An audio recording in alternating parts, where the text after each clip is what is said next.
man, the landlord of One Chance, One Life TV. Welcome to One Chance, One Life TV.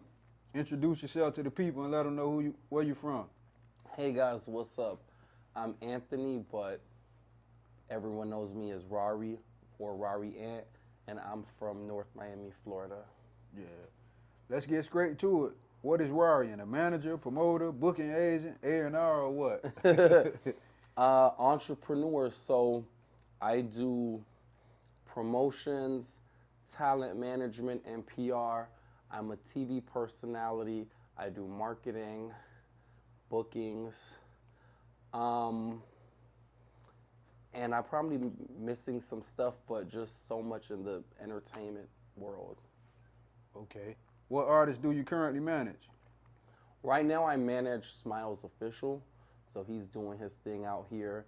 I work with Trina and a lot of other artists when they come into town, not officially, but people know who to call, you know, when they come to Miami or when they need something set up the right way. Yeah. Speak on what it's been like being in position to create so many personal relationships with so many different artists. I just think it's so cool. Like, I'm really in this world. You know, I'm around celebrities every day. Every day I'm at a party, in the studio, at an event. So to me, it's just cool to see the kind of people that I'm around and that I know. I was thinking about this the other day, and I was just going through my head. I know this person, I know that person, I know that person. Wow, I forgot I know that person. So when it gets to a point like that, it's just wow, you know. Elaborate on how your relationship with Trina was created. So back in 2016,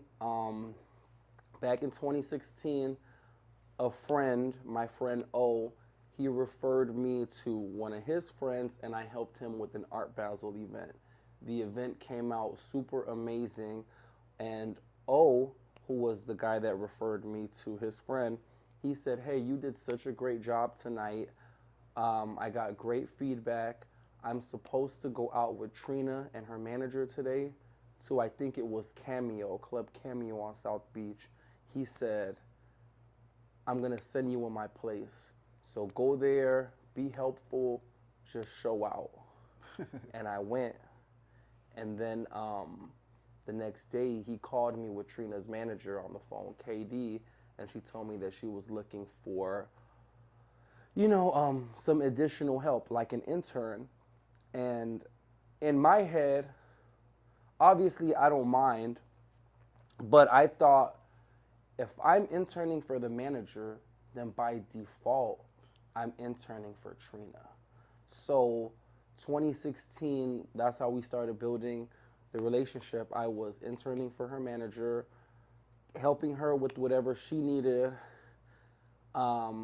Eventually, she started getting used to me and felt more comfortable. Then she followed me and she started seeing what I could do. She threw a New Year's Eve party, and I started getting like all her performance clips and putting it in the middle of the flyers. And she's like, "Wow, you're getting me excited for my own party." Because I don't think she really knew that that's what I do. I do parties and I know how to promote. So then she told her, one of her PRs, Crystal Coleman, to message me. So Trina was talking to me.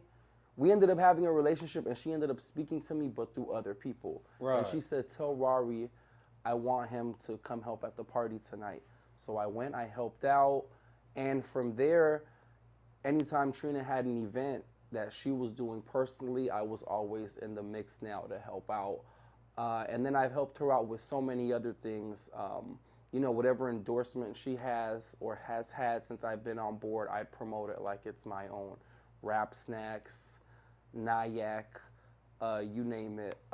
I've been, since season 1 on Love and Hip Hop, just so many cameos with her. This new season, I have a bit more of a role, but yeah, I mean, that is what it is. I know I can travel with Trina anytime she goes out of town for whatever show.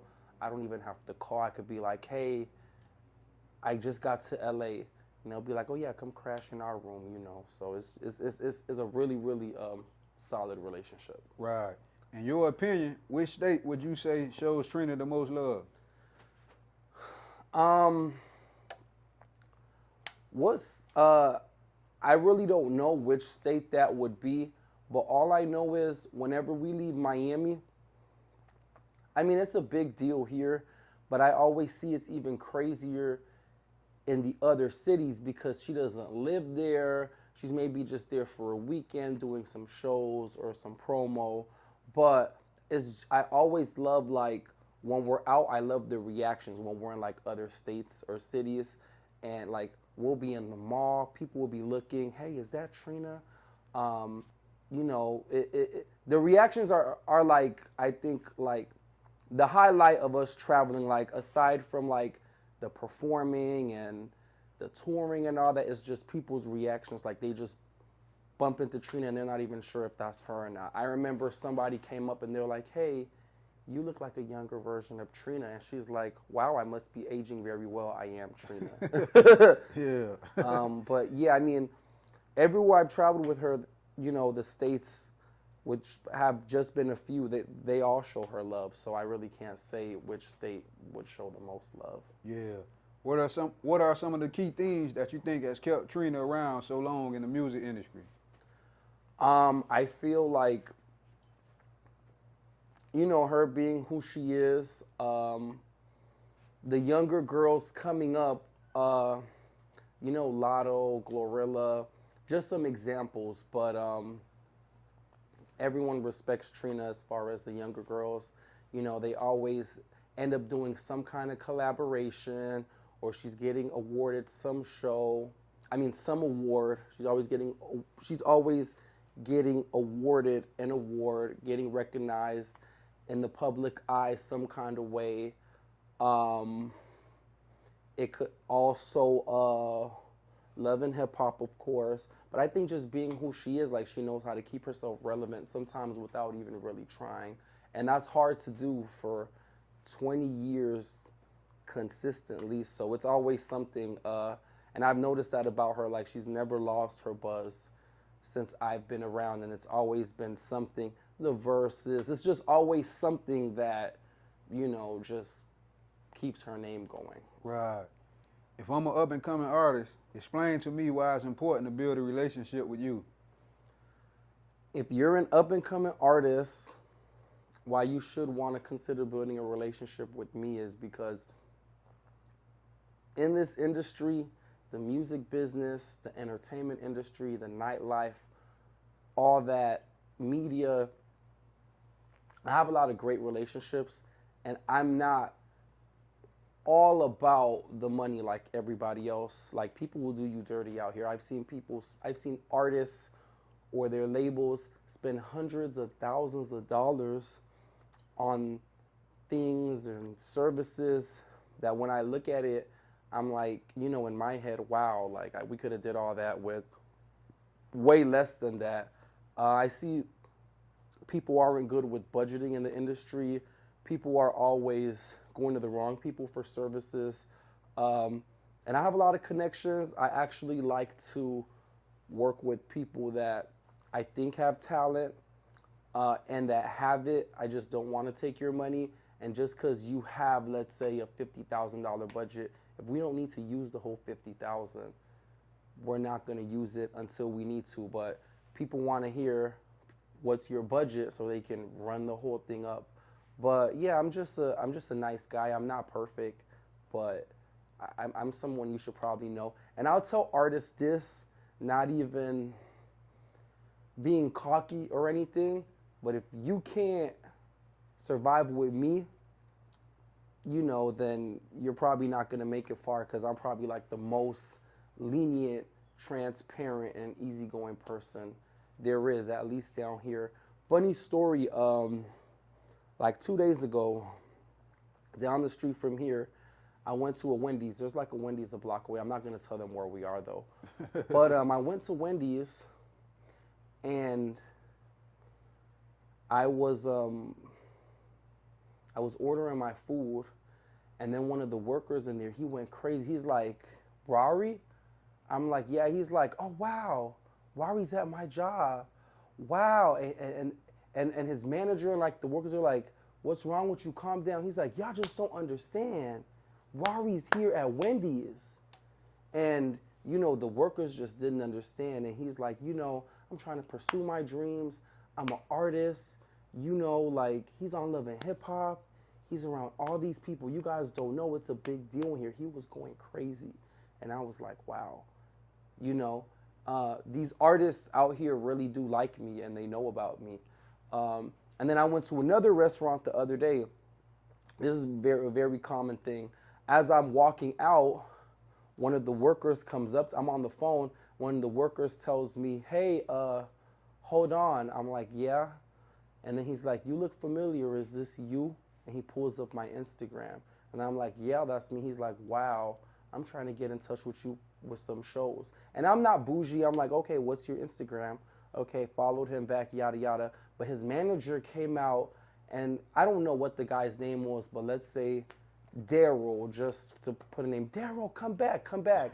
In my head, I know he's like, man, fuck what you're talking about. I'm trying to get connected with Rari, you know, because they're at these jobs, but that's not what they want to do. They just have to do that for now, but they really want to be an artist and be out here doing what they want to do. And I know how to make that happen. You know, I know how to, you know, get people's buzz out there, promote records, and yeah, just how to navigate and make it through the industry with the right way. I've put artists on their first arena shows, their first tours, got them on TV. They're added to their big collaborations, built relationships. You know, I do a lot for artists. I'm not going to name drop, but I've done a lot. And then I have some NDAs, so I can't speak on a lot of things. But, you know, I walked Kanye West to the bathroom at Rap Snacks. Nicki Minaj flew me out, if you guys didn't know that. But, yeah, it's I'm a very good person to know. I hope I didn't drag that out, though. No, I appreciate it all. What role do you enjoy playing the most in this entertainment business, and why? What role do I enjoy playing? The role that I enjoy playing is, how do I put this in words?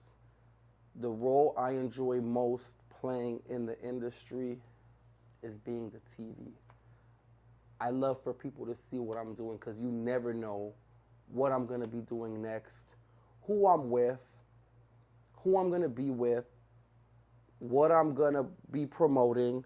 I mean, you probably will know, but it'll be a lot of things that are so spontaneous. I just love, you know, for people to tune in. Like, I only have 25,000 followers, but I have 200,000 profile views in the last 30 days, and it always either like goes up or down, but that tells me that way more people know about me than who actually follow me. And that's fine, you know, but they're still paying attention. But I just love, you know, to be the I don't know how to word it, but yeah, I just love to be the person that people look at who's doing their thing. And I've been doing this for 12, almost 13 years now with no breaks.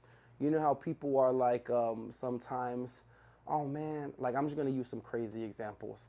Oh man, I'm facing eviction. I can't do what I'm doing right now. I got to focus on this. Oh, I got a baby on the way. You know, I got to focus on that. I'm going to fall back from this a little bit. I got to get my life together. I'm going to fall back from this a little bit.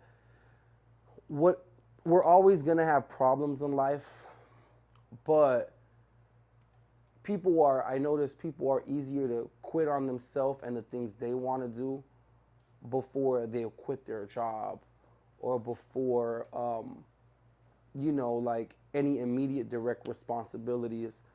I've been homeless. I've been stranded. I've been broke. I've been going through whatever depression, whatever you name it, but I'm still at the events. I'm still connecting. I'm still doing what I have to do no matter what. Like, you got to stick through. You have to stay doing what you want to do regardless of all the BS, because people have problems. You could go to any job out here. all of the workers have problems, but they're still keeping the routine of going to work.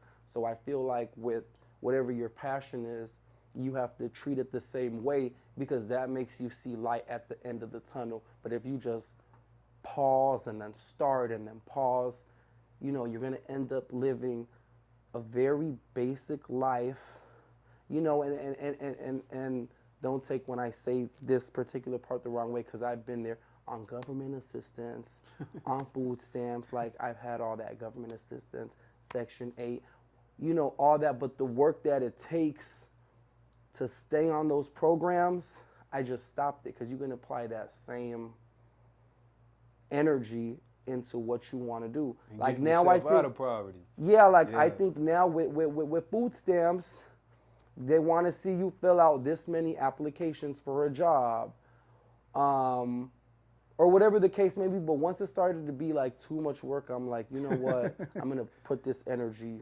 elsewhere. Yeah. Business-wise, what are some of the things you learned from the people over there at the Rap Snacks brand?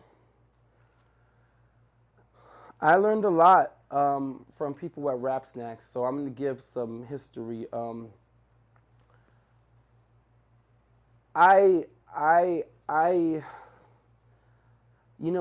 might sound crazy, but I can see certain things before they happen. For example, I don't mean to go back to Trina, but I remember when I was in high school, I went to North Miami Senior High. I remember in high school, that era, I remember when like all the girls would go crazy over Trina, and I didn't know who Trina was. I mean, I knew the music, but I wasn't so in tune with who the artists were, but I knew all the music. And they're like, Robbie, you don't know who Trina was? I mean, Robbie, you don't, no, not even Robbie. Oh, wow, Anthony, you don't know who Trina is? That's crazy. But that stuck with me. And I was, in high school, I was always with the popular girls and the who's. Like, I've always been popular. And I said, wow, you know what? I'd like to work with Trina someday. And that was like a mental thing. And it happened. Right. Then I saw that when I got with Trina and through KD, when I got with KD and Trina and that whole team, I knew it would lead me to something. I just didn't know what. I've made a few appearances on Love and Hip Hop throughout the seasons, but then she got her deal with Rap Snacks. Right. When she got her deal with Rap Snacks, that became like a full circle thing for me, a full circle moment, because in high school I was the biggest snack seller, candies, chips, chocolate, honey buns, Pop-Tarts, Capri Suns, hot sausages, Rice Krispies, you name it, I had it. And from 10th to 12th grade, that's what I was doing. That's how I was making my money. Scamming was at an all-time high, but I never wanted to do that. So when Trina got her Rap Snacks deal, obviously, because she has a Rap Snacks deal, I'm going to promote her chips. But then I thought about it and I said, this might be that thing that I thought I would get led to through working with Trina. Let me promote the brand overall. Right. So I started promoting all the chips and bringing them to my parties, bringing them backstage to places where I would go, get the celebrities to take pictures. Obviously, the main chips I would do would be Trina. That would be the ones I get like the main footage with. Right. But I'd still get footage of all the other artists on there. I made a binder for like 3 months with all the content I got. And I went back to the office and I said, hey, I looked up everyone on the team. I've gotten to know you guys.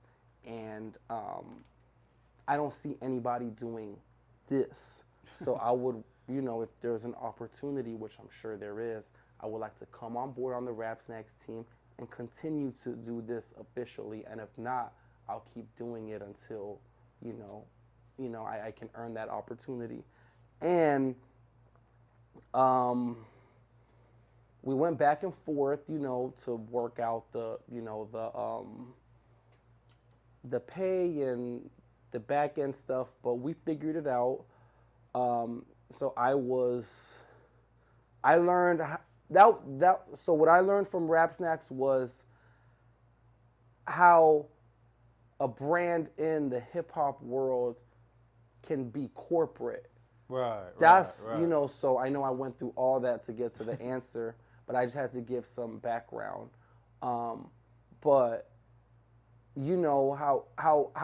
so this is what I learned, how we think we can just do whatever we want when we want to do it. I learned structure with Rap Snacks.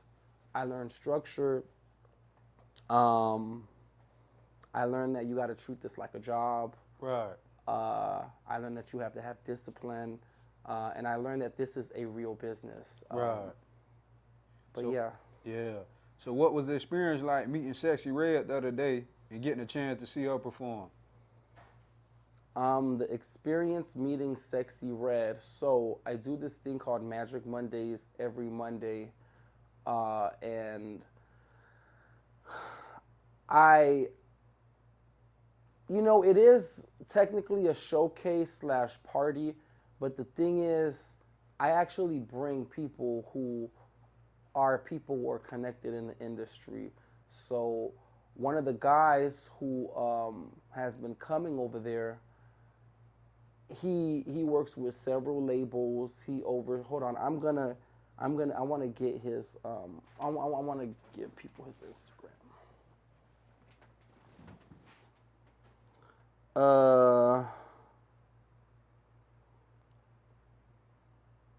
Jeremy Carter. So Jeremy Carter has been coming on Mondays. He's always in his suits, and now we have him always speak, and just introduce him and himself and who he is. And he's been coming every Monday. And the first Monday he came on a whack dead night. I wasn't even there, but then he started coming. And then he saw it was Joy's birthday. Shout out to Joy. She does the Magic Mondays with me, who's Trina's cousin and Trick Daddy's wife. And, he wrote me one morning and said, "Hey, are you guys at Magic Monday tonight?" I'm like, "Of course." He said, "I'm thinking about bringing Sexy Red through." And I'm like, "Oh, well, let me know if you do." He's like, "Okay." But, a lot of people do pass through Magic Mondays. But I didn't know if she was really coming. Right. But then I also know that this guy is a stand-up guy. So I was like, "What does she like to drink?" And he told me she likes the pink and blue Bel Air. I'm like, "Okay." I'm like going along with it just in case, because I feel like when you don't entertain stuff, sometimes they don't happen. So I went to the liquor store. I was looking for the pink and blue Bel Air. I'm like, I'm going to get her the pink and the blue one. And I'm going to have you guys a parking spot in the front. He's like, I want him to know, like, I'm going to make sure you're good when you come. Because I feel like when people know that you have their best interest and they can come and you're going to make sure they're good, they're coming. Right. So I let him know I'm getting the Bel Air. When I got to the liquor store, I'm like, "Hey, they only have the blue ones. I wanted to get her a pink and a blue, but I'm going to get her the 2 blue. He's like, "LOL, that's fine." So he sees I'm trying. Right. I'm like, "Hey, I talked to the club. You got your parking spot in the front. Here's my number," because we were talking on Instagram. "Let me know when you guys are coming so I can make sure everything is good. I'm going to put you guys on the stage. I'm going to have it clear tonight." Just that reassurance, because he said he was thinking about bringing her, which means you can, but you're not sure. But right. When I show you that, I'm going to make sure she's good, and I'm not going to make you look crazy, it's a different story. But she ended up coming for real. To me, I'm like, wow, we have Sexy Red, because here I was actually, I think the weekend before that or 2 weekends before, I went to Atlanta with my artist Smiles Official and with Trina, because they did this big arena show for Trick Daddy's 25th anniversary. That was one of the stops of his tour. And, me and the whole, Smiles team were just, like, we thought Pound Town was funny. We kept making jokes. I even said, oh yeah, don't worry, team. I'm gonna get us. When I see Sexy Red has a show in Miami, you know, I'm gonna get us tickets. Yada yada yada. I'm just playing, and then this is again one of those times where I see things before they happen. Yeah, you spoke it into existence. Yeah, she came, and yeah, to me it was just great. It was a cool experience. It really showed me, wow, I really have the motion. Yeah. Because people are coming here to see me and bless the Magic Mondays event because they see the movement. So she was at Magic Monday on Monday. I didn't even know she was going to perform. She's like, oh, I'm going to perform it, which is what I wanted. But obviously, I'm not going to ask. I'm happy that you're here for us to play it. But she performed it. Then, so that was Monday. That was last Monday. Then Tuesday, she's with Nicki Minaj. I don't know if it was in Miami. I think it was, or wherever. But she's on live with Nicki Minaj. So it was just an amazing experience. Yeah. Is the frame still good, though? Okay. Yeah. Or should we wait for him to come back? No, you good. What did you see in an artist like Smiles Official to convince you to agree to become his manager? So I knew Smiles Official, who he was for some years now. You know, he's always had his own motion. But believe it or not, before, like now I can go up to anybody. You know, I'm not scared. You know, like people don't look like too intimidating to me now or whatever. I'm a people person. But back then, you know, like I'd be scared to approach people. You know, if I'm in a certain environment, I'm worried. But that's not the case anymore. But anyways, I knew who Smiles Official was. He was working with the publicist who was also working with Trina. They had, Trina had an event at Sobe Beach House. I went and, you know, his business partner, Travis, oh, is the frame good? His business partner, Travis, introduced me to Smiles, you know, because they were at the event. And from there, you know, we follow each other, and I was doing I think it was, I don't know if it was in the pandemic or it was around the pandemic time, and I was doing my Instagram live interviews. So I was interviewing artists who were doing their thing. I was also trying to make some money because I needed some more money. So I was charging people to be on my Instagram live. But to keep the buzz up, obviously I have to do people that are really doing stuff. So I DM'd Smiles and I was like, hey, do you want to get on my Instagram live for an interview? He said, yeah, I'm down, but call me. So he sent me his number. I called him, and we literally were on the phone for hours. We were on the phone for hours, and then, you know, he requested me to work with him. So it was for a few months, you know, he was paying me, but he wasn't hard to work with. He had a plan. He was self-motivated. He's not waiting on me to do everything. He's still making his moves.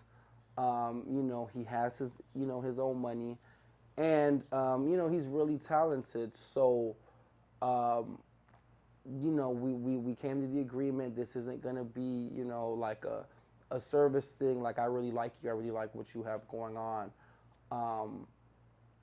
And you know, I just, you know, that's how it happened. But those were the traits right there: self-sufficient, hungry, go-getter, you know, hustler, ambitious, and I mean, he just gets it. Yeah.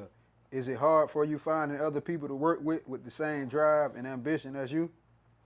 Yeah, it is. People or artists? Just people in general. Yeah. I've been very vocal about this lately. You know, when I'm, you know, a bit tipsy or whatever, but people get mad, but it's the truth. Right. You know,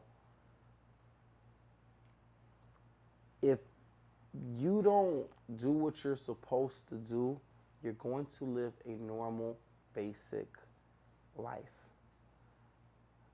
Working, government assistance, you know, have given up on yourself. I know that what I want to do, I'm really trying, and sometimes I feel like I'm not trying my best, but I'm still going at a high level. Like, you really gotta push through no matter what. Keep yourself motivated. Be realistic. And yeah, everything's not gonna go exactly how you want it to go, but you gotta kind of have a direction. And it's like a wave, like a tide. Things aren't gonna go exactly how you want, but you can keep it in the same direction. Right. You can't wing life, or you can't let it take you wherever. Like, how people go with the, you can't go with the flow. You can't go with the flow. You could go with the flow in the direction that you're pushing for, and if things just come and happen, then that's cool. But that's scary to just go with the flow. But yeah, it's a lot of people that it is hard to find people that work as hard as me or are ambitious, but that might be because maybe I've outgrown the space I'm in. Right. Because there are others at Rap Snacks, for example, who do work harder than me no matter what. Me, if I don't feel like doing it right now, unless I have to and it's very time sensitive, I'm not gonna do it. But there are people that are in bigger positions and higher level that, do work more efficiently than me. But yeah, it is hard to find people to match how I work or my ambition. But, I may have just outgrown the space I'm in. But I notice as I go up, I'm trying to work like them. Yeah. For example, I told you guys how I was interning for Trina's manager, KD. That's 2016. No matter how much of good work I'm doing, if it's an event and we have Nayak there, she'll see my Instagram story. Where's the Nayak tag? Ross would never. So now it's not like, oh, good job. They know it. We're past that. It's like, okay, where's this? Come on, you know better. So I have to hold myself accountable. You got to represent the brand every chance you get. Yeah, so yes, it is hard to find, but I may just have outgrown that. But as I'm going up, it's hard for me to keep up. Right. It really doesn't get easier. It really, I'm fighting battles all the time as I'm growing. So it's all about moving around and elevating to bigger circles. Yeah. Yeah. I understand that. So being a manager in the music business, do you feel like it's impossible for things to work out with every artist? You mean as in a manager with the artist, or as far as the artist in their career? No, as far as a manager and with the artist. Make it as far as is it impossible for things to work out with every artist that you choose to manage? Yes, but I'm still learning as I go. Now I have systems. So that's what I also learned at Rap Snacks, was systems. I have a form in my bio. Everything I do now is forms. So one of the forms I have is the artist services request to work with me. And it's the application. You have to apply. Right. So let's say artists are in my DMs, I send them to the form. I used to promote the form. I don't really promote it no more. Right. But artists still ask me all the time, hey, how can I work with you? I'm trying to work. I say, go fill out the form in my bio, or I send them the link. So this is how the form works. It asks basic questions. Name, date of birth, city, genre of music. Do you have a team? It asks all the stuff that's going to save me having to go back and forth with you. Do you have a budget? Are you promoting anything right now? Do you have something coming up? What's your Instagram? Anything else you like to share? Your email address? And then I screen the artists. So, you know, I'm checking if they have a budget. I'm checking out their page. I'm just screening them. So let's say 200 artists apply. There might be, and this, like, yeah, there might be 100 that I like. Right.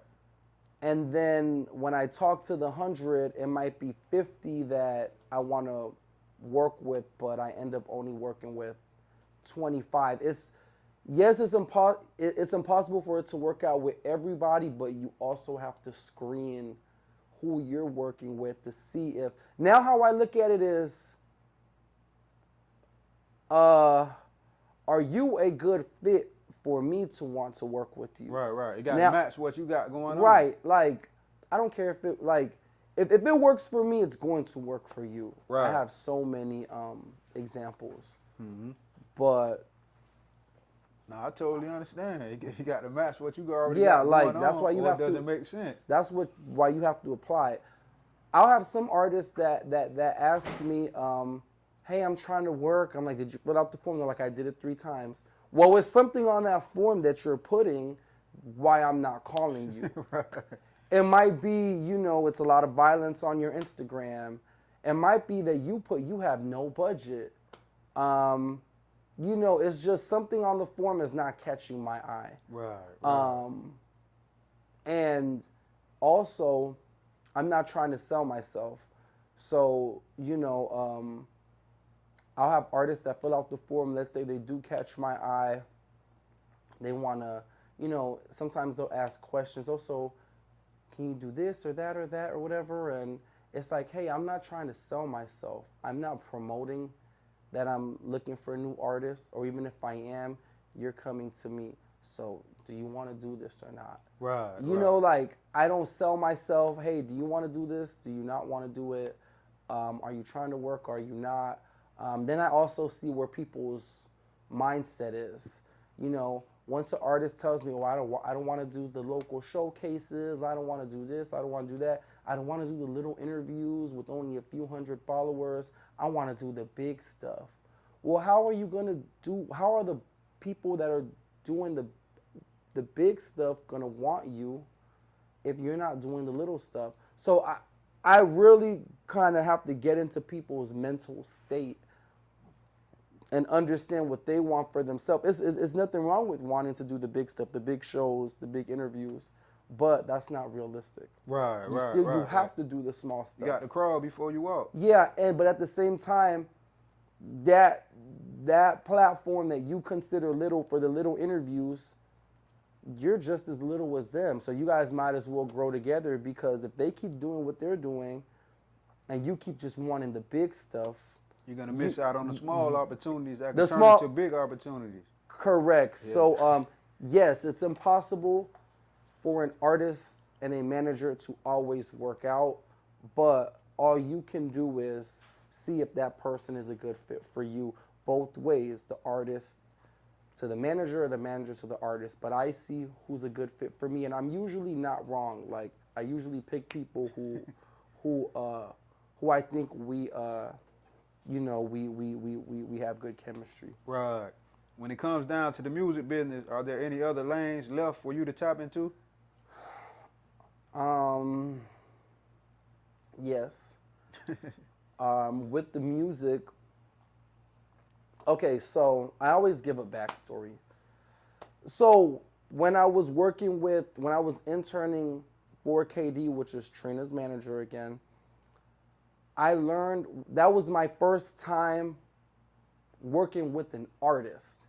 So I was already working with an established artist. I was already working with an established manager. I was already working with professionals.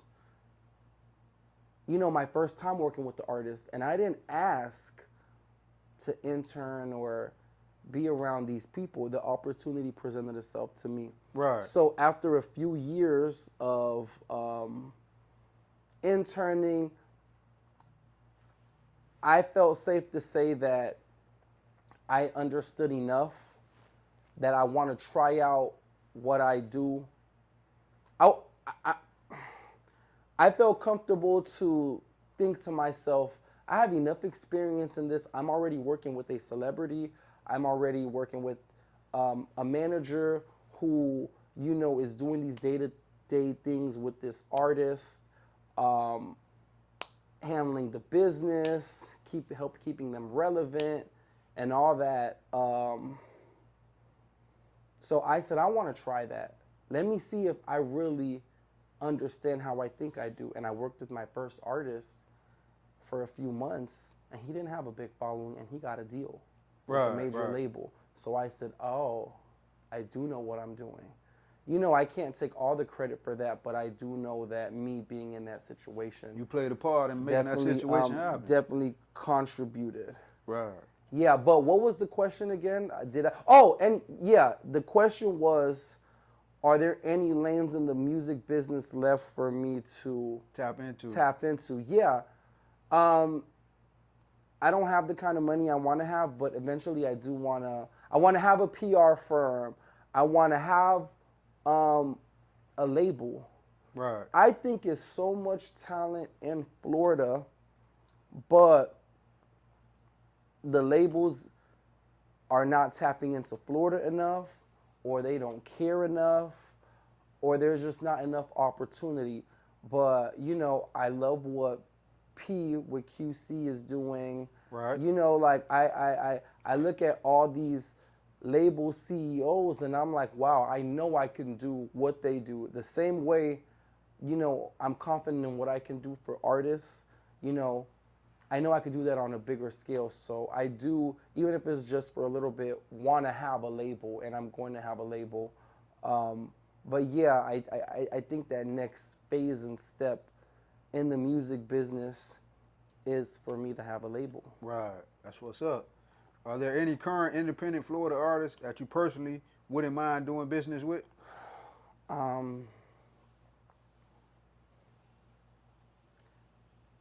To be honest, I'm not really looking for it. Right. If it comes, it comes. If they want to request to work with me, fill out the link in the bio. Yeah. Yeah, I mean, there's a lot of people doing their thing, but I'm not, you know, really pressed to work with anybody. Like I've been there, done that. Right. If they want to work with me, and I'm not chasing to work with particular artists. Right. If the opportunity comes to me, then that's cool. But I don't need to work with an artist to put myself on, or to keep myself relevant, or to get more credibility. You know, I know what I could do. So if you want to work with me, feel free to reach out or fill the link out in the bio. But yeah, I mean, shout out to Florida and Miami, though. Right. You think being a selfless person, you continue to receive more blessings that way? Yes and no. I'm going to start with the no first. If you guys ever notice in movies and TV shows and sometimes in life, you guys notice that the assholes or the villains end up always getting what they want. And then even though they don't end up well, let's say they just die, right? Something happens, it's the final fight, and they die or whatever. They still live the majority of their life getting their way, getting what they want. And the protagonist or like the main character, they've always been suffering, whatever. Yeah, after, you know, the downfall of the bad guys, they live happily ever after sometimes. You know, like, I started to think I heard this from somewhere, I don't remember, good guys finish last, you know. Yeah. So that's the no part. Like, when you're all about yourself and you put that, you're like, I'm going to do, like, I love ambitious people like this. This is wrong, but, you know, I love people that are all about themselves. I love go-getters and, like, people that think nothing is going to stop them. It was, forgive me for saying this, but it was a girl that's going viral. There's a girl that's going viral right now for getting shot in the face. And I don't know what she was. Have you seen that video? I ain't check it out. I seen it floating, but I ain't look at the video. Wait, I want to show you. No. I'll show you after. But she got shot in the cheeks, and she's still talking shit. I mean, there might be a mental disorder there, but she's like, I'm not gonna let my enemies see me down, or whatever. I like that, but it's like you need to chill out though. Right. But so I feel like when you're selfish and you're putting that energy into yourself, you know, you can get where you want to be, but at the same time, being selfless, you know, that's a great thing too. And I do feel like good karma will follow you. Right. I agree with that. Is this certain store I go to? Every time I go to the store, if I see a homeless person outside, I buy them something. They don't ask me. Whether they ask me or not, I get it for them. So this is one store I go to. It's always this homeless guy sitting outside. I'll get him like a hot empanada, a Gatorade, and some chips. And I just love to see like the look on people's faces when I'm just doing stuff for them. Yeah, it's just good karma with being selfless. If I got it, I'm the most generous person. But when I don't have it, it's like I have to be selfish because I don't have it. Right. But yes, being selfless does bring more opportunity, but you can't be too selfless. Like you have to keep the balance because then people take advantage. Yeah, I agree. So, yeah. We had to switch locations to end the interview, but I got one more question, man. For the people watching that might want to follow in your footsteps career-wise, break down in details the sacrificing, hard work, and struggles that comes along with chasing this dream. For anyone that might want to follow a similar direction to what I'm doing in the business or the industry, persistence, perseverance, hard work, dedication, self-motivation, a lot of thinking. Some people may not have it as hard as I've had to have it, but because of the circumstances that I grew up in, you know, poverty, low-income family, government assistance, really having to make something out of nothing, it's been really hard for me, and it's still hard for me because it doesn't get easier. It's just new battles and new levels. But yeah, you got to really have a lot of tough skin in this, and I feel like the key to that is no breaks. No breaks. You have to be, I'm gonna say, consistent, strategic also, but consistent. No matter what is happening, still implement the business into it. Like I have an artist that I'm working with that is like, you know, I'm working with him because I like him, but he and I work with a lot of artists, so you guys don't know what's going on. But I have an artist that I was working with who's like, I can't, you know, I have a lot of personal stuff right now, eviction, you know, family drama, so it's just hard. I'm like, but what's the problem? He's like, what do you mean? I'm like, I don't know how to understand your problem because I've been through that and I've still done what I'm doing. So not that I don't care about your problem, but I don't see the real problem. Are you in jail? Are you handicapped? Is there a death in the family? Unfortunately, if there's a death in the family, you still have to do what you got to do. But yeah, what is the problem? I feel like if you're not in jail, if you're not kidnapped, if you're not dead, if it's nothing life-threatening, what is the problem? So being consistent, staying ambitious, being strategic, building relationships. And another thing, don't be all about the money. Now, I know people do this, but I've seen people and I've had people, let's say I do something for you whatever the cost is. Let's say it's $200. If that person doesn't give you the $200, stop hounding them down. Let it go. Go use that same energy and go make 1,000. Because now that person's not going to want to work with you no more. The relationship you were building was probably bigger than the $200. I think one time I did an event and my friend DJ'd, and I have to pay the strangers first. So, and the higher stuff first. If you're my friend, sorry, you could wait. You're my friend, right? And he was hounding me down for these $200. And I said,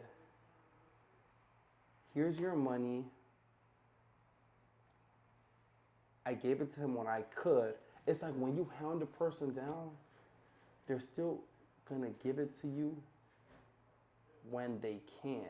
Like you hounding me down, it's not gonna make me move any faster. It'll probably be like, oh my God, this person's so annoying, let me give it to them. But I said the opportunities that I'm around, the stuff you asked me to DJ for, the stuff you've been begging me to do, and I let you do this one thing, and you're hounding about the $200, here it is. Here's $250, but you know, the opportunities I bring is so much more, so you just missed out on that. And our relationship's just never been the same, but we're still cool. We follow each other. He watches my stuff. He even called me to like go somewhere for his birthday, but the bigger picture is not the little money right now. Right. I get it. We have like these bills and stuff. I don't chase nobody down for no money. I've done so much work. You know, I'm quick to offer like, oh, you don't like what I'm doing? I'll give you a refund. Right, just, right. Even if I can't do it right now, just give me a few days. Right. You know, so I think that's a really big thing. I had someone hounding me down for $40 for a flyer. I will never have you do a flyer again. Love and Hip Hop called me yesterday to get 3 flyers authorized for my events because they've been filming all my events. Right. You know, so like, I don't know, just you just can't be all about the money right now, even though you need it. Yeah. Keep putting in the work and the money go come. That's the moral of the story. So sacrifice. But yeah, I mean, I think I summed up the question the best I could. I appreciate you for your time, man. No problem. And guys, I'm so sorry. I know I talk a lot, but I love when I can come on outlets like this to really express myself because I feel like people don't get it. And if we all just got it, we'd be a lot further with what we're trying to do. So appreciate you, man. Enjoy your day, man, and keep grinding and keep motivating the people, bro. Thank you. Man, the landlord of One Chance, One Life TV.